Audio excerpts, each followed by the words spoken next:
প্রথমেই ক্ষমা চেয়ে নিচ্ছি। আজকের এই কথাগুলো অনেকের কাছে তিক্ত, বিষাক্ত, একঘেয়েমি কিংবা একপেশে মনে হইতে পারে, টক্সিক টাইপের মনে হইতে পারে। তবুও বলতে হবে, পৃথিবীর কোনো একটা প্রান্তে যদি একটা কুকুর মারা যায়, সেটার ইনভেস্টিগেশন হয়, সেটার পোস্টমর্টেম হয়। কিন্তু দুঃখের বিষয় হচ্ছে, মুসলমান মনে হয় এমন একটা মানে জাত, এমন একটা প্রজাতির মানুষ, এমন একটা শ্রেণীর মানুষ, তারা মারা গেলে, তারা গুম হলে, তারা খুন হলে, তাদেরকে নরবলি দিলেও এই মিডিয়া, সোশ্যাল মিডিয়া বলেন, মেইন স্ট্রিম মিডিয়া বলেন, প্রিন্ট ইলেকট্রনিক্স মিডিয়াগুলো বলেন, তারা কিন্তু ওইভাবে হুমড়ি খেয়ে এটাকে শিরোনাম হিসেবে দেখায় না।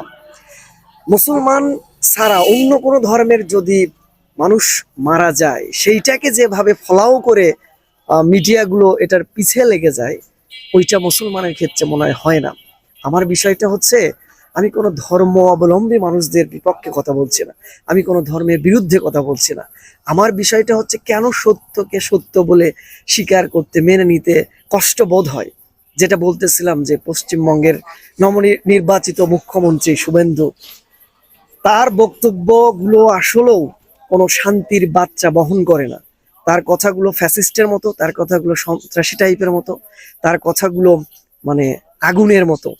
তো সেইটা এই জন্য বলতেছে যে তারা চাচ্ছে বাংলাদেশ একটা শান্তিপ্রিয়, সৌহার্দ্য সম্প্রীতির দেশ। এখানে মানে সন্ধ্যা হইলে যেমন মসজিদে আজান হয়, ঠিক মন্দিরে তেমন আহ শঙ্খধ্বনি হয়, উলুধ্বনি হয়। এটাতে আমরা কোনো বিরক্ত বোধ করি না, এবং আমরা সহাবস্থান করতেছি, এটাতে আমাদের কোনো ক্ষোভেরও বিষয় নয়, বরং আমরা ভালো আছি।